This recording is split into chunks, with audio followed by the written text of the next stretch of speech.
Nautical mile இருக்கணும். நம் மாநிலத்தை விட சிறிய நாடு அது. இருந்தாலும் ஒரு நாடு என்ற கணக்கெடுப்பின்படி 100 நாட்டிக்கல் மைல் வேணும். ஆனா இந்தியாவுக்கும் இலங்கைக்குமான எல்லை 100 நாட்டிக்கல் மைல் கூட இல்ல. அப்ப எல்லை ரொம்ப குறுகலா இருக்கு. அப்படின்னா உலக கடல் சட்டம் 2 நாடுகளுக்குள்ள பேச்சுவார்த்தை நடத்தி ஒரு சிறப்பு சட்டத்தை நீங்கள் உருவாக்கி கொள்ளலாம் என்று ஏற்கனவே சொல்லி, அது இருந்த போதும் கூட நீங்கள் 40-50 ஆண்டுகளுக்கு மேலாகியும் குறிப்பாக இந்தியாவில் குடிகளான தமிழ்நாட்டு மீனவர்கள் பாதிக்கப்படுவதை எதற்கு பார்த்து ரசித்துக் கொண்டே இருக்கிறார்கள். நீங்கள் யாருக்கு வாக்கு செலுத்தி வெல்ல வைத்தீர்களோ அவருடைய ஆட்சி காலத்தில் தான் இந்த 1000 பேருக்குமான மரணம் நடந்துள்ளது. 30 நாள், 40 நாள், 50 நாள், 60 நாள், வருட கணக்கில் இன்னும் இலங்கை சிறையில அடைபட்டிருக்கிறார்கள். அதில் பல படகுகள் கடற்கொள்ளையர்களால அடிக்கப்பட்டு, வெட்டப்பட்டு, கொலை செய்யப்பட்டு, பொருட்கள் சூறையாடப்பட்டு, மீன்கள் களவாடப்பட்டு திரும்பி வந்து ஜிபிஎஸ் கருவி முதற்கொண்டு எடுத்துக்கிட்டு சும்மா விட்டுறாங்க. படகு பழுதடைந்து அங்கு போனால் கூட அதை பிடித்து வைத்துக் கொண்டு ஒரு மீனவருக்கு 40 லட்சம். ஒரு கடல் எங்களுக்கு போட்டு போனாலே பேட்டா 4000 ரூபாய் தான். 4000 ரூபாய் தான் பேட்டா எங்களுக்கு. அதுவும் இல்ல, கலெக்ஷன் பேட்டா இருந்தா அதுவும் கிடையாது. கலெக்ஷன் பேட்டா இருந்தா அதுவும் கிடையாது. 100க்கு இவ்வளவு ரூபாய் தான். ஆனா எங்களுக்கு ஃபைன் எவ்வளவு? 40 லட்சம் ரூபாய். அறிவார்ந்தவர்களே, இந்த 40 லட்சம் ரூபாய் இருந்ததுன்னா சொந்தமா நாங்க ஒரு போட்டு வாங்கி, வலை வாங்கி, அல்லது ஒரு கடகண்ணி வச்சு எங்களுக்கு பொழைச்சிருக்க தெரியும். அப்படியாவது ஒண்ணு பண்ணி விட்டுருங்க. தலைக்கு 40 லட்சம் கொடுத்துருங்க, நாங்க அந்த பக்கம் போகாம இருந்துக்கோம். அதையாவது பண்ணுங்க. 2010-11 காலகட்டத்தில் பிடிப்பட்ட போட்டுகளுக்கு 20 லட்சம் ரூபாய் அறிவிச்சிங்க. ஆனா இன்னைக்கு கிட்டத்தட்ட 90 படகுகள் உங்கள்கிட்ட இருக்கு. சரி, அந்த படகை நீங்க பயன்படுத்துறீங்களா? அதுவும் இல்லை. நாங்க கடன் வாங்கி, கஷ்டப்பட்டு லோன் வாங்கி, அதாவது வங்கியில கடன் வாங்கி, தனிநபர்கிட்ட கடன் வாங்கி, கண்ணீர் வடிக்க நாங்கள் கட்டிய படகுகள் எல்லாம் நீங்க எந்த இடத்துல போட்டு வச்சுங்க? கரையோரம், வெயிலையும் மழையிலையும் கடந்து வீணா போகும். எதற்கு இந்த போராட்டம்? ஏன் இந்த அரசுகள் கடலோரி மக்கள் மீது மட்டும் இவ்வளவு பெரிய சாபத்தை கொடுத்திருக்கிறது தெரியுமா? நமக்காக பேசுவதற்கு கூட இந்த மண்ணில் ஆட்கள் கிடையாது. அறிவிச்சிருந்தவர்களே, நமக்கான அதிகாரம் இல்லை. நமக்காக பேசக்கூடியவர்கள் யாரும் இல்லை. மாநிலங்களவையில பேசுறாங்களா? மக்களவையில பேசுறாங்களா? சட்டமன்றத்தில் பேசுறாங்களா? உலகத்திலே நம்மளை போன்ற ஒரு உழைக்கின்ற வர்க்கம் இருக்குமா? தற்சார்பு பொருளாதாரம் ஒரு வார்த்தை சொல்றாங்கல்ல, அந்த வார்த்தையை கண்டுபிடித்தவனே கடலோடி தான், பரத கூட்டம் தான். உலகத்துக்கு வாணிபத்தை சொல்லிக் கொடுத்தவர்கள் நாம் தான். நாகரிகம் எங்கிருந்து தொடங்கியது? நம்மிடம் இருந்துதான். ஆனா இன்னைக்கு நமக்கு வச்சிருக்க பேர் என்ன தெரியுமா? மீன்கார, மீன்காரி. இதுதான் நமக்கான பேர், நமக்கான அடையாளம், நமக்கான அடையாளம்.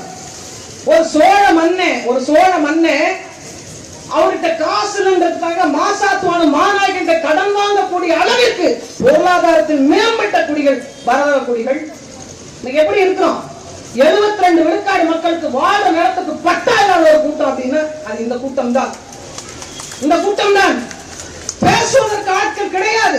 ஏன்? நமக்கான அரசியல் அதிகாரம் கிடையாது. யாராவது ஒரு கிராமம் சார்பாக நான் ஒரு ஊராட்சி மன்ற தலைவரை நிர்ணயம் செய்யறேன், கட்சி கிடையாது. மக்கள் சேர்ந்து வாக்கு செலுத்துங்க.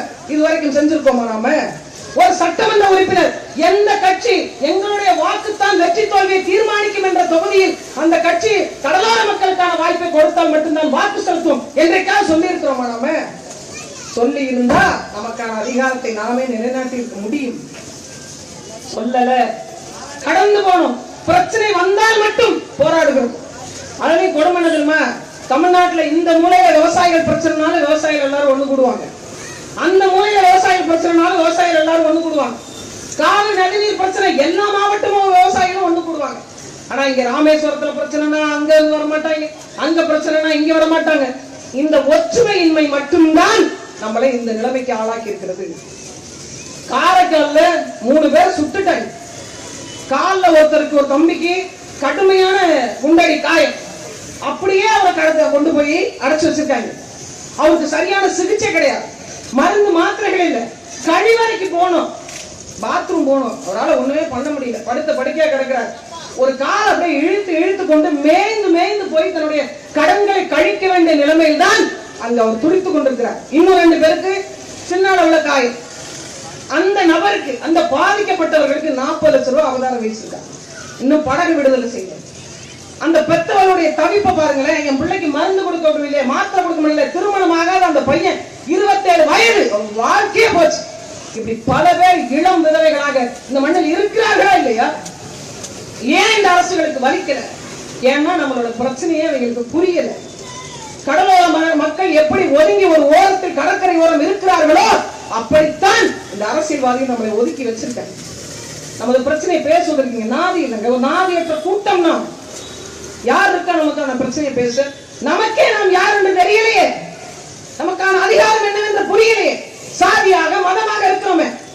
சமீபத்தில் நான் ஒரு அரசு அலுவலரை சந்திச்சேன். அவர்கிட்ட ஒரு கோரிக்கை மனு கொடுக்குறேன். எங்களை பரதவர்கள்னு அறிவிங்க, மீனவர் என்ற வார்த்தையை பயன்படுத்தாதீங்க அப்படின்னு சொல்றேன். அவர் என்ன புதுசா கேட்கிறார். அவர் பேருக்கு பின்னாடி அவருடைய சாதிய பட்டத்தை போட்டு வச்சிருக்காரு. அவரோட பேருக்கு பின்னாடி அவரோட சாதிய பட்டத்தை போட்டு வச்சிருக்காரு. தலைமை செயலகத்துல ஒரு அதிகாரியை பார்த்து நான் மனு கொடுக்குறேன். அந்த மனுவை நான் சொல்லப்பட்டிருக்க செய்தியை பார்த்துட்டு என்ன புதுசா சொல்லியிருக்கிறீங்கன்னு கேட்கிறார். பரதவர் என்கிற பெயர் அந்த அதிகாரிக்கு புதிதாக தெரியும்.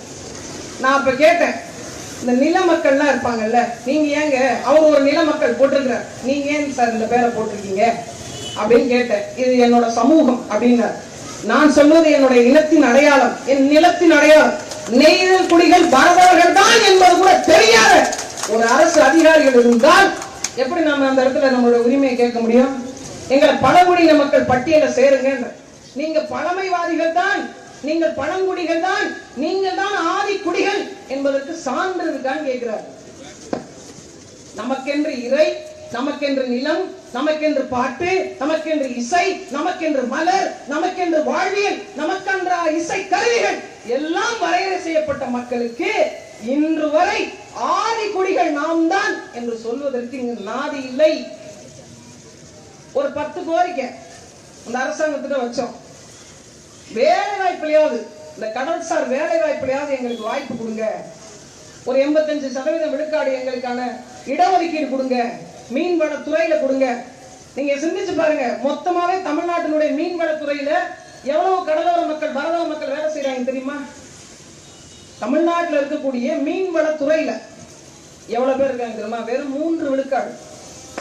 வெறும் 3 விழுக்காடு மட்டும்தான் பரதவ மக்கள் மீன்வளத்துறையில வேலைவாய்ப்பு இருக்காங்க. பாக்கி 97 விழுக்காடு கடலுக்கும் அவர்களுக்கும் சம்பந்தம் இல்லாதவர்கள் மட்டும்தான் வேலைவாய்ப்புல இருக்கிறாங்க.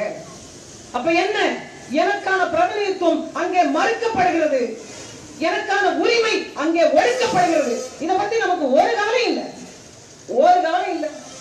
தேர்தல் வந்தா ஒரு கரை வேட்டியை கட்டிக்கிறது. நான் சொல்றதுனால நீங்க வருத்தப்படாதீங்க. நான் பல நாட்கள் விரும்பியதைத்தான் உங்க முன்னால சொல்றேன். எத்தனை நாளா கத்திட்டு இருக்கேன், கடல்ல ஹைட்ரோ கார்பன் திட்டம் வருது, கடல்ல ஹைட்ரோ கார்பன் திட்டம் வருது, விட்டுறாதீங்க விட்டுறாதீங்க. நான் சொன்னதை ஒருத்தருமே நம்பலையே, ஒருத்தருமே நம்பலங்க. கடலை எப்படிங்க விற்க முடியும்? ஒட்டிட்டாங்க முந்தா நாள் நோட்டீஸ். கடலில் ஹைட்ரோ கார்பன் எடுக்கும் திட்டம் மத்திய அரசால் கையெழுத்தாகி விட்டது. என்ன பண்ண போறோம்? என்ன பண்ண போறோம்? ஒத்தையால கத்தி செத்தேன். என்ன வேடிக்கை பார்த்தது என்ன நிறைய பேர் கேட்பாங்க, வீட்டுல உனக்கு குடும்பம் இல்லையா, உனக்கு பிள்ளைங்க இல்லையா, நீ எனக்கு வீதியில வந்து கத்துற, என்ன மட்டும் என்ன நேர்ந்துட்டு இருக்காங்களா? இல்லையே. இந்த மீன் கொடிய உலகம் எல்லாம் பறக்க விட்டு கிட்டத்தட்ட தமிழக அரசியல் வரலாற்றில் 2000 ஆண்டு காலம் ஒரு தமிழ் மன்னன் ஆண்டிருக்கிறான் என்றால் அவன் பாண்டியர்களின் வம்சம். அந்த வம்சத்தில் வந்த இறுதி கூட்டம் தான் நாம. அவன் போராடி போராடி தன் நிலத்திற்கான உரிமையை எப்படி மீட்டானோ அதே போன்று அவன் ரத்தத்தில் உள்ள அழுக்கள் இன்னும் நம் உடம்பில் இருக்கிறது. அதை மீட்க வேண்டிய உரிமையும் கடமை நமக்கானது. அதற்காகவே தான் இந்த காலத்துல நிற்கிறோம். 1000 வேலை செஞ்சு வாழ்ந்திருக்கலாம். சாகும்போது மனசு நிறைவா சாகணும். வாழ்ந்த வாழ்க்கை சரித்திரமாகணும். அப்படி ஒரு வாழ்க்கை வாழணுமா இல்லையா? பிரச்சனை வந்தா மட்டும் போராடுறது, பிரச்சனை வந்தா மட்டும் இருக்கிறதுனா இந்த கடல் நம்ம இந்த கடலை நம்பி இருக்கிறது போன்று இந்த கடல் தாயும் நீர் தேவதையின் பிள்ளைகளா நம்மளைத்தான் நம்பி இருக்கிறார். 1000 ராணுவ பாதுகாப்பு வீரர்கள் குவிக்கப்பட்டிருக்கலாம். சம்பளத்துக்காக வேலை செய்வார்கள் அறிவிச்சிருந்தவர்களே. நாம் மட்டும்தான் இந்த கடற்கரையில் ஒரு பிடி மண்ணை ஒருத்தன் அள்ளினால் உயிர் போகிற வழி யாருக்கு இருக்கும் என்றால் கடலோடிகளுக்கு தான் இருக்கும். ஏன்? அது நம்மளோட தாய், நம்மளுடைய தாய் மடி. என்னைக்கு இதை நாம் உணர போறோம்? யாரு பின்னாடியாவது போய் நிக்கிறோம்? யாராவது ஏதாவது செய்ய மாட்டாங்களா? ஒரு 5 ஆண்டு காலம் பார்க்கிறோம், 2 5 ஆண்டு காலம் பார்க்கிறோம், 3 5 ஆண்டு காலம் பார்க்கிறோம். நமக்கான அரசியலை நாமே தீர்மானம் செய்வோம் என்ற நிலைமைக்கு நாம் போவதே இல்லை. இப்ப வரைக்கும் பாருங்களேன், இந்த கட்டி கொடுக்கப்பட்ட சுனாமி வீடுகளுக்கு நிரந்தர குடியுரிமை பட்டா கிடையாது. உங்க கையில ஒரு பேப்பர் கொடுத்துருக்காங்க, அதை பல பேர் இன்னும் பட்டா நம்பிட்டு இருக்கோம். இது வெறும் ஒப்படைப்பு சான்று. உங்களுக்கு அலாட்மெண்ட் கொடுத்துருக்கோம், நாங்க இது உங்க பேர்ல இருக்கு, அவ்வளவுதான். எங்க வீட்டுல என்ன நிலைமை தெரியுங்க? தேசராஜ் எனக்கு தெரிஞ்சுக்க வாய்ப்பு இருக்கு. எங்க வீட்டு கரண்ட் பில்லு கலெக்டர் பேர்ல தான் நான் கட்டுறேன். 15 வருஷமா கலெக்டர் பேர்ல கட்டுறேங்க. நான் போய் கேஸ் கொடுக்கலான்னு இருக்கிறேன். கலெக்டர் யூஸ் பண்ற கரண்ட நான் எப்படிங்க பில்லு கட்ட முடியும்? இல்ல அவர் பண்ணா நாளைக்கு போய் என் மேல கம்ப்ளைண்ட் கொடுக்குறான்னு வச்சுக்கோங்க, என் வீட்டுல அவங்க இருக்காங்க. இன்னும் என்னுடைய மின்சார கட்டணம் இந்த டிஸ்ட்ரிக்ட் கலெக்டர் மாவட்ட ஆட்சியர் பேர்ல தான் நான் கரண்ட் பில்லே கட்டுறேன். நான் தேர்தலில் நிற்கும் போது என்ன கேட்டாங்க, மின் கட்டண நிலுவை இல்லை அப்படின்னு சான்று வாங்கிக்குவாங்க. என்ன ஏன் ஒண்ணு என் பேர்ல இருக்கணும், இல்ல என் வீட்டுக்காரர் பேர்ல இருக்கணும். கலெக்டர் பேர்ல இருக்கிறதுக்கு நான் போய் எப்படி சான்று வாங்கிட்டு வந்து கொடுக்குறது? அதை எப்படித்தான் தேர்தல் ஆணையம் ஏத்துக்கும்? அதையும் எங்களுக்கு வச்ச கேரகம் அந்த தேர்தல் ஆணையம் அதையும் வாங்கி வச்சுக்கிது. அடிஷனல் பேப்பர் வாங்கி வச்சுக்கிது. எதுக்குங்க? இப்ப கரண்ட் பில்லு நிலுவையில இருக்குன்னு வச்சுங்க, நீ என்னோட மனு ரத்து செய்ய முடியும். அது கலெக்டர் பேர்ல இருக்கு, நீங்க எதுனாலும் கலெக்டர் தான் போய் கேட்கணும், அவ்வளவுதானே. அப்ப நம்ம எப்படி இருக்கிறோம்? 17 வகையான கண்டிஷன் இருக்குங்க அந்த பட்டால. 17 வகையான கண்டிஷன். வீடு உங்களுக்கு தான், ஆனா அவர் போட்டிருக்க ட்ரெஸ் என்னதுன்னு ஒரு காமெடி இருக்கும்ல, மாப்பிள்ளை இவர் தான், அவர் போட்டிருக்க ட்ரெஸ் என்னதுன்ற மாதிரி. வீடு உங்களுக்கு தான், ஆனா உங்களுக்கு உரிமை கிடையாது. வீடு உங்களுக்கு தான், உங்க பிள்ளைக்கு எழுதி வைக்க முடியாது. வீடு உங்களுக்கு தான், நீங்க பேங்க்ல போய் அடமானம் வைக்க முடியாது. வீடு உங்களுக்கு தான், நீங்க மேம்படுத்தி எடுத்து கட்ட முடியாது. இதெல்லாம் அந்த கண்டிஷன்ல இருக்குங்க, இந்த கண்டிஷன்ல இருக்கு. இதை கூட படித்து பார்த்து கேள்வி கேட்டு சண்டை போடாமல் இந்த பட்டாவை வாங்கி எல்லாம் வீட்டுக்குள்ள அது லேமினேஷன் பண்ணி வச்சிருக்காங்க. என்ன இதை லேமினேஷன்? ஏன்னா இது கிழிஞ்சிருமா? ஏன்னா இது கிழிஞ்சிட்டா நமக்கான வீடு கிடையாது. பாருங்க, இப்ப மட்டும் உங்களோடது. அது எப்படி ஏமாற்றப்பட்டிருக்கும் பாருங்க. இந்த மீன்பிடி ஒழுங்குமுறை சட்டம்னு ஒரு சட்டம், எத்தனை பேருக்கு தெரியும்னு எனக்கு தெரியல. ஏன்னா என் கடமைக்கு நான் சொல்றேன். நாளை ஒரு நாள் காலத்துல இந்த புள்ளதான் சொன்னிச்சா நீங்க கேட்க கூடாதுல்ல, அதனால ரொம்ப நாளா கத்துறேன், இப்பயும் சொல்றேன். மீன்பிடி ஒழுங்குமுறை சட்டம்னு ஒரு சட்டம் இருக்கு. இந்த சட்டமும் மீன் பிடித்த சட்டமும் சரியாக வரையறுக்கப்பட்டிருந்தது என்றால் இலங்கைக்கும் இந்தியாவிற்குமான கடல் எல்லைக்கான மீன்பிடி சட்டத்தை தெளிவாக வரையறுத்திருக்கலாம். அப்படி வரையறுக்காமல் போனவருடைய நோக்கம் என்ன? அவங்க அடிக்கணும், நாம சாகணும், இவங்க பஞ்சாயத்து பண்ணணும். அதை மட்டுமே தான் இந்த அரசியல்வாதிகள் விரும்புகிறார்கள், இந்த ஆட்சியாளர்கள் விரும்புகிறார்கள். இல்லைன்னா இவ்வளவு துணிச்சல் வருமா? அரும்பாடுபட்டு வெயிலையும் மழையிலையும் போய் கால் கடுக்க நின்று கடல்ல அடி வாங்கி காத்துல மழையில கடந்து இன்னைக்கு 100 ரூபாய்க்கு மீன் பட்டாலும் பட்டதுதான், 500 ரூபாய்க்கு பட்டாலும் பட்டதுதான், 5000 ரூபாய்க்கு பட்டதுதான், இருந்தா வரும் போனா போகும்னு உசுர கடல்ல விட்டுட்டு வர்ற கதையா? மீன் பிடிக்க போனா கடத்தல் செய்ய போனால் அப்படித்தான் அடிப்பார்கள், அப்படித்தான் அடிப்பார்கள்.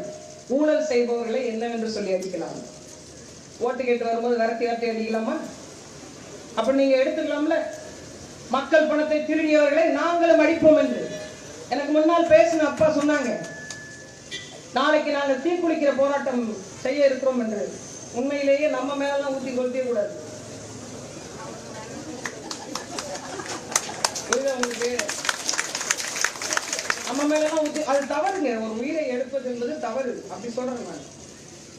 ஒரு உயிரை அப்படிலாம் எடுக்கக்கூடாது. எதற்காக நாம் ஊத்தி கொண்டு தாழ வேண்டும்? நாம் என்ன தவறு செஞ்சோம்? இந்த மண்ணில் பூர்வப்படிகளாக பிறந்தது தவறா? ஒரு பெரும்புகழ் கொண்ட ராஜ்யத்தின் மக்களாக இருந்தது தவறா? தற்சார்பு பொருளாதாரத்தை கற்பித்தது தவறா? என் வாழ்க்கையை நானே பாதுகாத்துக் கொள்ள வேண்டும் என்று உழைப்பது தவறா? எதற்காக நாம் சாக வேண்டும்? இந்த ஆட்சி நிர்வாகம் சரியில்லை, அந்த ஆட்சி நிர்வாகங்களை கொளுத்த வேண்டுமே தவிர நம்மை கொளுத்திக் கொள்ளக்கூடாது. நம்ம அவ்வளவு பலகீனமானவர்களோ இல்லை. எவ்வளவு நரக வேதனை பாருங்க. எத்தனை பேர் தெரியுமாங்க? எங்க வீட்டுக்கு ஏத்த வீட்டு பொண்ணையும் திருமணமாகி வந்து நிறை மாத கர்ப்பிணி, கணவர் கொல்லப்பட்டிருக்கார். பிறந்த பிள்ளைக்கு தன் தகப்பனை காட்ட முடியல. வந்த அரசியல்வாதிகள் என்ன செஞ்சாங்க தெரியுமா? ஒரு 10,000 ரூபாயை அந்த கவருக்குள் வைத்து கொடுத்து விட்டு புகைப்படம் எடுத்துட்டு போயிட்டாங்க. அதுக்கு அடுத்த நாளில் இருந்து அவள் பட்ட வலி என்ன தெரியுமா உங்களுக்கு? அந்த 10,000 ரூபாய் அந்த பச்சிளம் குழந்தைக்கான அப்பாவை திருப்பி தந்து விடுமா? இந்த இந்திய அரசாங்கம் நாங்கள் தான் உலகத்திலேயே இவ்வளவு பெரிய ராணுவத்தை கட்டமைத்து வைத்திருக்கிறோம் என்று மாதட்டிக் கொள்கிறார்களே. ஒருவர் சுடப்படும் போதாவது நான் குறுக்கே நின்று தடுத்தேன் என்ற வரலாறு இந்திய ராணுவத்திற்கு உண்டா? கூட சென்று சுட்டிகன் வேணா இருக்கு. இந்திய கடற்படையின் நம் மீது துப்பாக்கி சூடு நடத்திருக்கிறது. இதே அவர்கள் வீட்டு பிள்ளைக்கு இப்படி ஒரு சம்பவம் நடந்துச்சு. கேரள மீனவர்கள் கொல்லப்பட்ட போது கேரள அரசு, ஒரு மாநில அரசு என்ன செஞ்சது? இன்னொரு நாட்டு கப்பலை, அதனுடைய மாலுமிகளை, அங்கு இருந்தவர்களை கைது செய்து சிறையில் நடத்ததா இல்லையா? ஒரு முறை அப்படி இங்க நடத்திட முடியுமா? அதற்கான உண்மையான திராணி இந்த அரசு அதிகாரிகளிடம், அரசியல்வாதிகளிடம் இருக்கிறதா? எவ்வளவு காலத்துக்கு பொறுத்துட்டு போறோம்? எவ்வளவு காலத்துக்கு? பட்டினப்பாளையம் ஒரு நூல் இருக்கு, போய் தயவு செஞ்சு எடுத்து ஒரு கொஞ்சமாவது படிங்க. நாம் எப்படி வாழ்ந்த கூட்டம் என்பது உங்களுக்கு தெரியும்.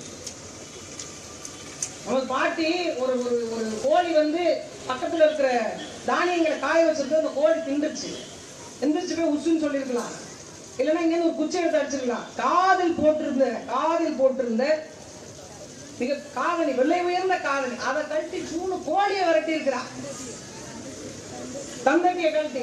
அப்படிப்பட்ட ஒரு செம்மாந்த கூட்டம் இது, செல்வ செழிப்பான கூட்டம். இன்னைக்கு சுருங்கி ஒரு மூலையில உட்காந்து எங்களை வாழவாக விடுங்கன்னு கெஞ்ச வச்சிருக்காங்க, எங்களை வாழ விடுங்கன்னு கெஞ்ச வச்சிருக்காங்க. இது எப்படிப்பட்ட போக்கு? ஒரு ஆளுக்கு 50,000 இருந்து 40 லட்சம் அபராதம். படகுகளை பிடித்து பிடித்து பிடித்து பிடித்து வைத்துக் கொண்டே கடைசி என்ன நடக்கும்?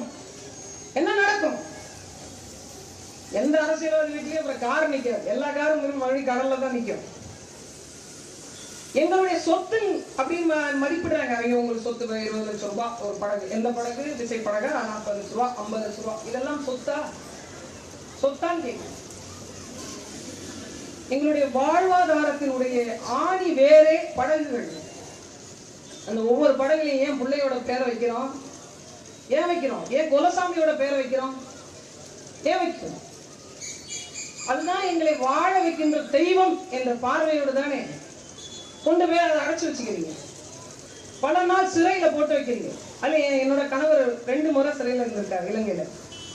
அவர் ஒரு முறை வந்தார், பசிக்குதுங்க, என்ன கொஞ்சம் சாப்பாடு போடுங்க, ரொம்ப குறைவா கொடுக்குறீங்க. சாயந்தரம் 5 மணிக்கே கொடுத்துருவாங்களா இரவு உணவு.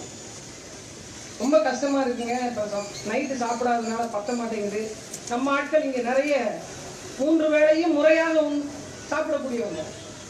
இவ்வளவு சோறு கஞ்சமா போறீங்கன்னா அவங்க கஞ்சத்துலயும் கஞ்சம், இந்த கடந்து எடுத்த கஞ்சப்பாங்கல்ல அவங்க, உங்களுக்கு 150 கிராம் தான் போட சொல்லியிருக்கிறாங்க. போனா 250 கிராம் போட்டுட்டு இருக்கிறேன். அரிசி அளப்பாங்களா இல்ல சோத்த அளப்பாங்களான்னு தெரியல. இதுதான் அந்த நாட்டினுடைய நிதி நிலைமை. அதை விட பெரும் கொடுமை என்னன்னா, யாருடைய துப்பாக்கியப்பா எடுத்து எங்களை சுடுற? இந்தியாவினுடைய வரிப்பணத்தில், இந்திய மீனவர்களுடைய வரிப்பணத்தில் வாங்கக்கூடிய துப்பாக்கியை வைத்துத்தான் அவன் நம்மளை சுடுகிறான். எந்த கப்பலப்பா கொண்டு வர? இந்தியாவினுடைய மக்கள் வரிப்பணத்தில், குறிப்பாக மீனவ மக்கள் செலுத்துகின்ற வரிப்பணத்தில் வாங்கிய கப்பலை, ரோந்து கப்பலை கொண்டு தான் விரட்டி விரட்டி அடிக்கிறான். எங்கேப்பா பயிற்சி எடுக்கிற? இந்திய அரசாங்கம் ஒதுக்கக்கூடிய நிதியில் இருந்துதான் பயிற்சி எடுத்துக்கொண்டு வந்து வேகமாக அடிக்கிறான். அவங்களுக்கு இந்த ராணுவ தளவாடங்களை கொடுப்பது யாரு? இந்திய அரசு. பயிற்சி கொடுப்பது யாரு? இந்திய அரசினுடைய பணம். துப்பாக்கி எங்கிருந்து வருது? இந்திய அரசினுடைய பணம். யாரை சொல்றீங்க? இந்தியர்களைத்தான். நம்மளதான் இந்தியர்களாவே நீங்க பார்த்தது இல்லையா? முன்னாடி தமிழ்நாட்டு மீனவர்கள் போடுவாங்க செய்தி ஊடகங்களை. நான் செய்தி ஊடகத்துக்கு கேட்டுக்கிறேன், முன்னாடி போடுவோம், இப்ப அப்படி போறது இல்லை. ராமேஸ்வரம் மீனவர்கள் கைது, காரைக்கால் மீனவர்கள் கைது, போடுறாங்க. நாகப்பட்டினம் மீனவர்கள் கைது, அதுல இப்ப வந்துட்டாங்க. அக்கரைப்பேட்டை மீனவர்கள் கைது. அடுத்து தெரு பேர் போடுவாங்க, பாரதியார் நகர் மீனவர்கள் கைது. தங்கச்சி மடத்துல இருக்கக்கூடிய 3வது தெருவுல 2வது சந்தில இருக்கக்கூடிய மீனவர் கைது. நம்மள இந்தியர்களாகவும் பார்க்கல, தமிழர்களாகவும் பார்க்கல, யாராவும் பார்க்கல. இவங்க நம்மள மனிதர்களாகவே அவர்கள் பார்க்கல. அதுதான் இங்க பெரிய வேதனை. ஒரு கடலும் கடல் சார்ந்த பரப்புல பறந்து விட்டு வாழ்ந்ததுனாலேயே அவன் பரதவன் என்று சொல்லப்பட்டான் என்றால் இன்றைக்கு அப்படியா இருக்கு? நாம் கால் வைத்த இடங்கள் எல்லாம் கடலோடிக்கு சொந்தம். அவன் மலைகாய போட்ட இடங்கள் எல்லாம் அவன் வரலாற்றுக்கே சொந்தம் என்று இருந்த நிலங்கள் எல்லாம் இன்னைக்கு எப்படி போயிருக்குமா? சிஆர்எஸ்எட் 5 பிரிச்சு கடற்கரைய நமக்கு தெரியாதுல்ல, 5 பிரிச்சிருக்காங்க. 5 பிரிச்சிருக்காங்க. இன்னைக்கு என்ன பிரிக்கல, 1991 பிரிச்சிருக்கு. அதை ஒரு முறையா திருத்தி 31 முறைக்கு மேல திருத்தி இன்றைக்கு கடற்கரை 1, கடற்கரை 2, கடற்கரை 3, கடற்கரை 4, கடற்கரை 5 மண்டலங்களாக கடற்கரை பிரிக்கப்பட்டது. அல்ல நம்ம எங்க இருக்கிறோம் அவங்களுக்கும் தெரியாது, நமக்கும் தெரியாதுன்னு வச்சுக்கோங்க. இதான் நிலைமை. இதுல இந்த ஹைட்ரோ கார்பன் திட்டத்துக்கு 4 லட்சம் ஹெக்டேர் கடலை விட்டுருக்காங்க. யார் தெரியுமா? நீங்க ஓட்டு போட்டு ஜெயிக்க வச்ச ஆட்சியாளர்கள் தான். நீங்க ஓட்டு போட்டு ஜெயிக்க வச்சவங்க தான். 4 லட்சம் ஹெக்டேர் கடலை விட்டுருக்காங்க. இப்ப இந்த இடத்துல ஒரு ஹைட்ரோ கார்பன் குழாய் அமைக்கிறாங்க அப்படின்னா இதுல இருந்து 5 கிலோமீட்டர் தொலைவுக்கு ஒரு வட்டமா போயா போட்டுருவாங்க. 5 கிலோமீட்டர் சுற்றளவு. அந்த போயாவை தாண்டி நீயும் வரக்கூடாது, நானும் வரமாட்டேன்னு அவங்க வச்சிருவாங்க. ஒரு 5 கிலோமீட்டருக்கும் போயா போட்டா நாகப்பட்டினத்துல இருந்து மரக்காணம் வரைக்கும் இந்த திட்டத்துக்கு ஏற்கனவே இடம் கடல் வித்தாச்சு. கடலை வித்துருக்காங்க. கரையே இல்லை, கடலை. இது இன்னும் நமக்கு தெரியாது. இன்னொரு மீன்பிடித்து ஒழுங்குமுறை சட்டம் அது திருத்தம் செய்யப்பட்டு ஒரு சின்ன படகு நீங்க 10,000 ரூபாய்க்கு தான் மீன் பிடிக்கணும் சட்டம் இருக்கு. ஆனா நடைமுறைப்படுத்தாம நம்மளே வைத்திருக்கிறாங்க. ஏன்னா ஒன்னொன்னா வாழைப்பழத்துல ஊசி ஏத்துற மாதிரி ஒன்னொன்னா செய்வாங்க. இப்ப ஓட்டுநர் உரிமம் யாருக்கு? நமக்கு. யார் கொடுப்பாங்க தெரியுமா? ட்ரெயினர்ஸ். உண்மையில வாட காத்து, கோட காத்து, கொண்ட காத்து தெரியாதவன் தான் வந்தீங்க படகு ஓட்டுறத பத்தி நமக்கு பயிற்சி கொடுக்க போறியா. அதுல நீங்க செலக்ட் ஆகணும். அதுல நீங்க செலக்ட் ஆகி 6 மாத காலம் பயிற்சி எடுத்த பிறகு வெள்ள சோனிக்கு இருக்குதா வட்டத்துக்கு இருக்குதான் தெரியாதவன் வந்து சர்டிஃபிகேட் பண்ண பிறகுதான் நீங்க டிரைவர். அந்த ஓட்டுநர் உரிமை இருந்தா மட்டும்தான் நீங்கள் படம் ஓட்ட முடியும். நான் சொல்லல, சட்டம் சொல்லுது. இந்திய சட்டம் நினைக்கிறீங்களா? இல்லை, தமிழ்நாட்டு சட்டம். அப்படி ஒரு சட்டம் இருக்கு. உட்கார்ந்து வரி வரியா படிச்சிருக்கேன். எந்த இடத்துல இருக்கு, எந்த பகுதியில இருக்கு, எந்த இடத்துல இருக்கு வரைக்கும் நான் சொல்லுவேன். இவ்வளவுதான் மீன் பிடிக்கணும், இந்த வகை மீன் தான் பிடிக்கணும், இந்த கனவா தான் பிடிக்கணும், இந்த நண்டு தான் பிடிக்கணும், இந்த இறால் தான் பிடிக்கணும். 1 லட்சம் ரூபாய்க்கு தான் விசைப்படகு ஒரு நாளைக்கு மீன் பிடிக்கணும். 1 லட்சம் ரூபாய்க்கு மேல பிடிச்சிட்டா என்னங்க பண்ணுவீங்க? நிறுத்து பார்த்தாங்க கீழே கொட்டிட்டு வர முடியும். என்னங்க பண்ணுவீங்க? 6 முறை உங்களுக்கு நோட்டீஸ் சம்மன் கொடுப்பாங்க. 1,10,000 ரூபாய்க்கு உங்களோட போட்ல மீன் பட்டுருக்கு, 10,000 ரூபாய் எனக்கு திரும்பி ரிட்டர்ன் பண்ணணும் அப்படின்னு 6 முறை சம்மன். 6வது முறை என்னங்க பண்ணீங்க? 6 லட்சம் ரூபாய் உங்களுக்கு அபதாரம். அதையும் தாண்டி கேட்கணும் என்னங்க பண்ணீங்க? உங்களுக்கு வாழ்நாள் தடை, கடல்ல காலே வைக்க கூடாது. இதெல்லாம் சட்டம் இருக்கு. எப்படிப்பட்ட ஒரு நெருக்கடி நிலையில் கடலோர மக்களை கொண்டு தள்ளி இருக்கிறார்கள் பாருங்கள். இதுல பெரும் கொடுமை என்ன அப்படின்னா, இந்த சட்டத்தை இயற்றும் போது மக்களை கேட்டார்களா என்றால் இல்லை. இதை திருத்தும் போது பேசினார்களா என்றால் இல்லை. சட்டமன்றத்தையாவது கூட்டினார்களா என்றால் அதுவும் இல்லை. இருட்டோடு இருட்டாக கையெழுத்து பெறப்பட்ட ஒரு சட்டம்.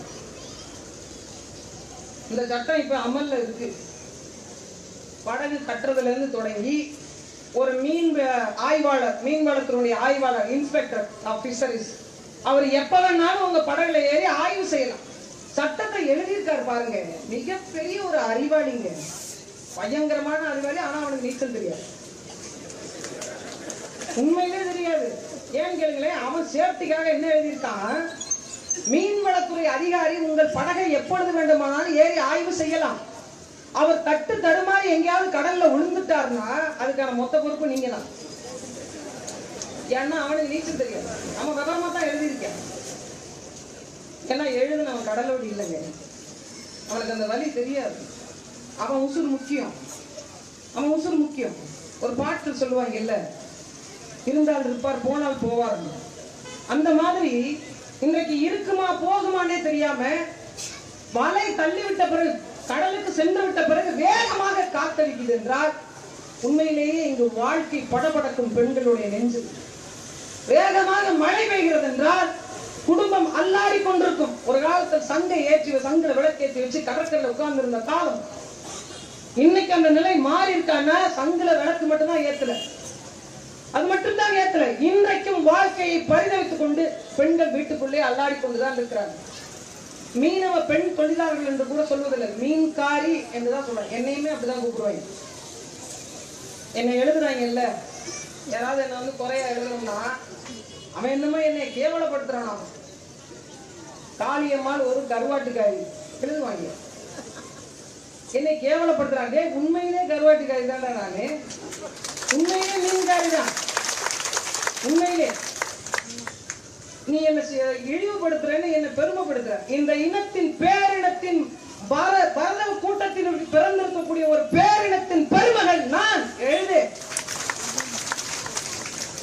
மீன் என்பது சாதாரண உணவா?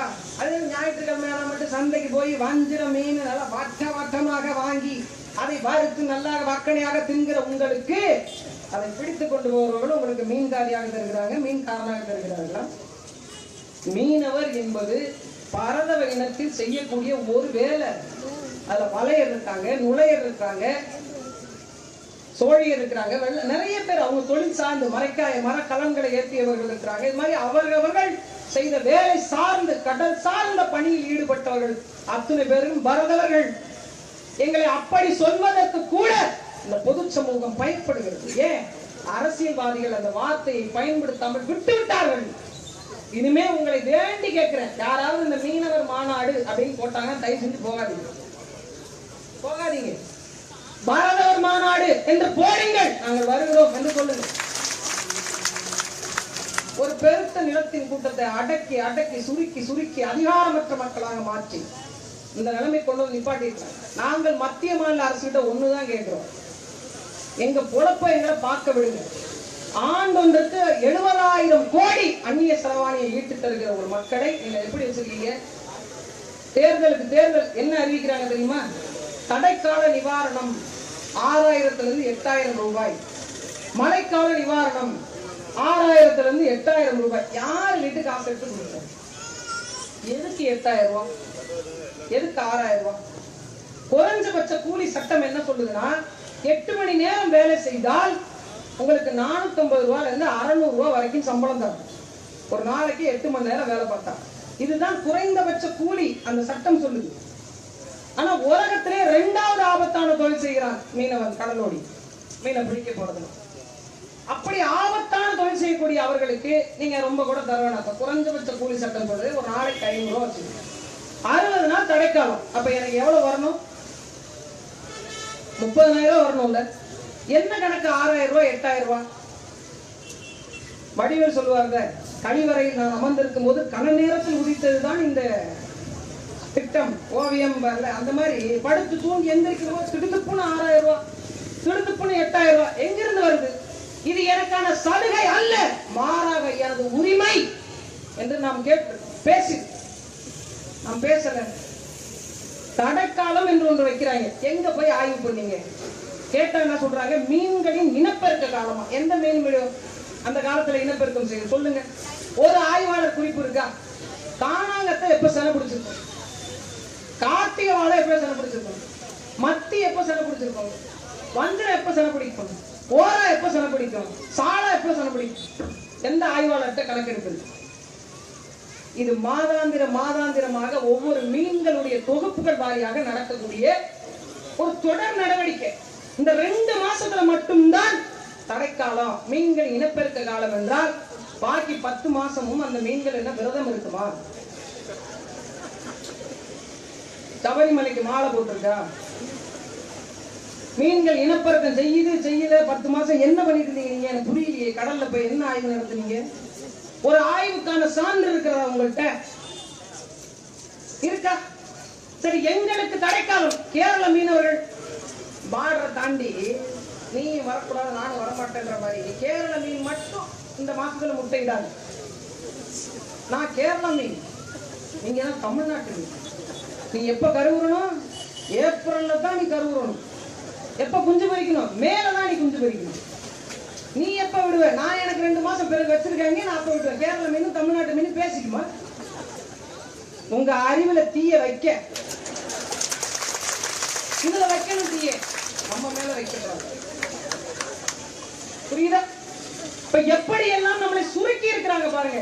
ஒரு அதிகார வர்க்கம் நம்மை நோக்கி செலுத்துகின்ற அத்தனை அதிகாரத்துக்கும் நாம் கட்டுப்பட்டு போயிட்டோம். இதுல இருந்து ஒரு விடுதலை பிறக்க வேண்டும் என்றால் நாம அனைவரும் ஒற்றுமையா நிக்கணும். நமக்கான சலுகை எது, உரிமை எது, அதிகாரம் எது, இவற்றை தெரிந்திருக்கணும். நமக்கான ஆட்சி நிர்வாகம் எது. மீன்வளத்துறை அமைச்சர்கள் மீனவர்களுடைய பிரச்சனை என்றைக்காவது பேசியதுண்டா? சட்டமன்றத்துல, நாடாளுமன்றத்துல அந்த ஒரே ஒரு போஸ்டிங் தாங்க நமக்காக இருந்துச்சு. குறைஞ்சபட்சம் நமக்கான உரிமை பங்கேற்பு குறைஞ்சபட்சம் அதுவும் இன்னைக்கு நம்மகிட்ட இல்ல, அதுவும் இல்ல. சரி, அவருக்காவது கடல் சார்ந்த பார்வை, அந்த மக்கள் சார்ந்த தவிப்பு சார்ந்த பார்வை, அந்த இனத்தினுடைய வலி ஏதாவது பார்க்கணும்ல, தெரியணும்ல. அதிகபட்சமா இங்க கடலோர முறைப்படுத்துதல் சட்டம் தொடங்கி இந்த அரசுகள் என்ன செஞ்சு கொடுக்குது தெரியுமா? நீங்க போய் கேட்டீங்கன்னா, ஒரு துறைமுகம், மீன்பிடி துறைமுகம் கேட்டீங்கன்னா வர்த்தக துறைமுகம் கொடுப்பாங்க. நீங்க இந்த மீன் இறங்குதளம் கேட்டீங்க அப்படின்னா அது உடனே செஞ்சு கொடுப்பாங்க. ஏன்னா கல்லு கொட்டுறதுல 1000 கோடி கமிஷன் அடிச்ச குரூப்ஸ் கல்லு கொட்டுறாங்க இல்ல, அதுல மட்டும் 1000 கோடி அடிச்சிருக்காங்க. அந்த குரூப்ன்றதுனால நீங்க போயிட்டு தூண்டில் வேலை கேட்டீங்கன்னா உடனே அமைச்சு தருவாங்க, பேச்சே கிடையாது, உடனே கை தருவாங்க. நீங்க போய் இந்த படகு விடுதலை செய்யுங்கன்னு கேளுங்களேன், பதிலே வராதுங்க. ஏன்னா இதுல கமிஷன் வராது. இப்ப நீங்க கல்லு கொட்ட சொல்லுங்க, தூண்டில் வேலை கேளுங்க, இம்மிடியேட்டா நடக்கும். ஏன்? 25% கமிஷன். கேட்கலனாலும் நடக்கும். பக்கத்து ஊருக்கு கொட்டிட்டீங்கன்னு வச்சுக்கோங்களேன், உங்களுக்கு தெரியும் தமிழ்நாட்டினுடைய கடற்கரை மணல் உயிருள்ள மணல். மணல் நகர்வு 7 மாத காலம் வடக்கிலிருந்து தெற்கிலிருந்து வடக்கு நோக்கி நகரும். 5 மாத காலம் தெற்கிலிருந்து வடக்கு நோக்கி நகர்வது போன்று எதிர் திசையில நகரும். அப்ப இந்த இடத்துல அரிப்பு ஏற்பட்டுச்சுன்னா அடுத்த 5 மாத காலத்துல அந்த இடத்தை வந்து மூடும். இதுதான் உயிருள்ள மணல் அப்படின்னு சொல்லுவாங்க, கடற்கரை மணல். அந்த காலத்துல நீங்க பாத்தீங்கன்னா குண்டு முள்ளு அப்படியே கடற்கரையில ஓடும், பார்த்திருப்பீங்க. இப்ப குண்டு முள்ளு எல்லாம் எங்க இருக்குன்னே தெரியல. அடப்பும் கொடிகள் எங்க பார்த்தாலும் படம் இருக்கும். நம்ம என்ன பண்ணுவோம், அதை பிச்சு நம்ம பேர் எழுதிட்டு உட்கார்ந்துருப்போம். இன்னைக்கு அதெல்லாம் இல்ல. கடற்கரை சூழலே மொத்த முழுவதா மாறிவிட்டது. ஊராங்காசு வந்து நிக்கும். ஊராங்காசு நிக்கிற இடத்துக்கு தான் காசு பெருகுன்னு சொல்லுவாங்க. ஏன்னா வருமானம் நிறைய கிடைக்கும். இன்னைக்கு எங்க பார்த்தாலும் இந்த ரெட்லி வகை, அரிய வகை ஆமைகள் முட்டையிட்டு குஞ்சு பொறிக்கக்கூடிய இட தகவமைப்பு இல்லாம செத்து செத்து கரை ஒதுங்கும். ஆமைகள் செத்து மடிந்தால் அந்த கடற்கரை சூழலில் செத்து கொண்டிருக்கிறது என்ற அர்த்தம். இவ்வளவு நெருக்கடி சூழ்நிலையில் தான் கடலோர மக்கள் இருக்கிறாங்க. இதுல கிட்டத்தட்ட தமிழ்நாட்டில் மட்டும் 15 அனல் மின் நிலைய கழிவுகள் கடலில் கலக்கப்படுகிறது. 2 அனல் மின் நிலைய கழிவுகள் கலக்கப்படுகிறது. தண்ணீர் தேவைப்படாத தொழிற்சாலையுடைய கழிவுகள் முதற்கொண்டு கடலில் கலக்கப்படுகிறது என்றால் நம் வாழ்வாதாரம் எதை நோக்கி கொண்டு? இந்திய அரசு கடலோர மக்களுடைய உணர்வுகளை புரிந்து கொண்டு நாங்க ஒண்ணுமே கேட்கலங்க. எங்களுக்கு அதை கொடுங்க, இதை கொடுங்க, 6 கொடுங்க, 100 கொடுங்க, எதுவும் கேட்கல. இலவச திட்டங்கள் கொடுங்க, எதுவும் வேண்டாம். எங்களை நிம்மதியா வாழ விடுங்க, மீன் பிடிக்க விடுங்க, சுதந்திரமான வாழ்க்கையை வாழ விடுங்க. நான் சம்பாதிச்சு நான் சாப்பிடுறேன். அரசாங்க திட்டத்தினுடைய எதிர்பார்ப்பு எங்களுக்கு வேண்டாம். நீங்க எதுவும் தர வேண்டாம். எங்களை நிம்மதியாக மீன் பிடித்து வாழ விடுங்க. கடலோர மக்கள் மீதும் கடற்கரையின் மீதும் திணிக்கப்பட்டுள்ள அழிவுகரமான திட்டங்களும் சட்டங்களும் உடனடியாக கைவிடும். இலங்கை கடற்படையால அத்துமீறி கைது செய்யக்கூடிய இந்த தொடர் நடவடிக்கை உடனே தடுத்து நிறுத்தப்பட வேண்டும். கடலோர மக்களுக்கான, பரதவ மக்களுக்கான அரசியல் அதிகாரம் எங்களுக்கு வேண்டும். எங்கள் நிலம் சார்ந்து இருக்கக்கூடிய தொகுதிகளில் குறைந்தபட்சம் கடலோர மக்களுக்கான தொகுதிகளாக ஒதுக்கீடு செய்யப்பட வேண்டும். அரசு பணிகளில் குறிப்பாக கடல்சார் வாரியம், துறைமுகம் சார்ந்த வேலைகள், மீன் வளத்துறை சார்ந்த வேலைகள், இது போன்ற வேலைகளை கடலோர மக்களை தான் பணியமர்த்த வேண்டும். 85 விழுக்காடாவது குறைந்தபட்சம் கடலோர மக்களுக்கான பிரதிநிதித்துவம் வழங்கப்பட வேண்டும். கட்டி கொடுக்கப்பட்ட சுனாமி வீடுகளுக்கான நிரந்தர குடியுரிமை பட்டா வழங்கப்பட வேண்டும். உடனடியாக கடலோர மக்களை ஆய்வு நடத்தி பரதவர் என்ற அரசாணை வெளியிட வேண்டும். அரசாணை வெளியிட்டவுடன் எங்களை பழங்குடியின மக்கள் பட்டியலில் இணைத்து பழங்குடியினர் பாதுகாப்பு சட்டத்தில் இருக்கக்கூடிய அனைத்து நடைமுறைகளும் எங்களுக்கும் சரி செய்து கொடுக்கப்பட வேண்டும் என்று பல்வேறு கோரிக்கைகள். இது எல்லாவற்றையும் விட இலங்கை கடற்படை தொடர்ந்து கைது செய்யும் அட்டூழிய நடவடிக்கைகளை நிறுத்த வேண்டும் என்றால் 2 நாடுகளுக்கான பிரத்யேக சட்டத்தை இரு நாடுகளும் உடனடியாக உருவாக்க இந்திய அரசு அதற்கான வேலையை செய்து தர வேண்டும். பூச்சாண்டி வருகிறார் சாப்பிடு என்று பயம் காட்டுவது போன்று அல்லாமல் சுதந்திரமாக மீன்பிடிக்கின்ற உரிமையை எங்களுக்கு பெற்றுத்தர இந்திய மத்திய மாநில அரசுகள் உடனடியாக நடவடிக்கை எடுக்கணும். எங்கள் மீது விதிக்கப்பட்டுள்ள அபராதங்களை நாட்டினுடைய நிர்வாகமே பொறுப்பேற்று தமிழக அரசும் இந்திய அரசும் அந்த அபராத தொகையை கட்டி எங்களுக்கான படகுகளையும் மீனவர்களையும் மீட்டு தர வேண்டும். அங்கே தவிப்பது ஒரு மீனவர் மட்டுமல்ல, ஒட்டுமொத்த இனத்தினுடைய வலி என்பதை புரிந்து கொண்டு அரசு நடவடிக்கைகள் மேற்கொள்ளப்பட வேண்டும். நீண்ட நெடிய நாட்களாக பெரும் போராட்டமாக இருந்து வரும் கடலோர மக்களுடைய பிரச்சனைகள் இனிமேல் அடிதடி, துப்பாக்கி சூடு, கைது போன்ற நடவடிக்கைகள் நடைபெறாத வண்ணம் கடலோர மக்களை பாதுகாத்து தர வேண்டும் என்று இந்திய ஒன்றிய அரசுக்கும் தமிழக அரசுக்கும் இங்கு அமர்ந்திருக்கக்கூடியவர்கள் சார்பிலும் தூரத்தில் இருந்து எங்கள் வலியை மனதுக்குள் உள்வாங்கிக் கொண்டு போராட்ட களத்தில் போராட தயாராக இருக்கக்கூடிய அனைத்து உறவுகளுக்கும், எங்களுக்கு ஆதரவு தரக்கூடிய விவசாய பெருங்குடி மக்களுக்கும், தொழிலாளர்களுக்கும், அதை சார்ந்திருக்கக்கூடிய வர்த்தக மையங்களுக்கும் இந்த நேரத்தில் ஒரு வேண்டுகோளை வைத்து, இது ஏதோ ஒரு ஓரத்தில் போராடிட்டு இருக்கக்கூடிய கடலோர மக்கள் பிரச்சனை என்று மாறாமல் இது பொதுமக்களுடைய ஒட்டுமொத்த பிரச்சனையாக மாற வேண்டும்.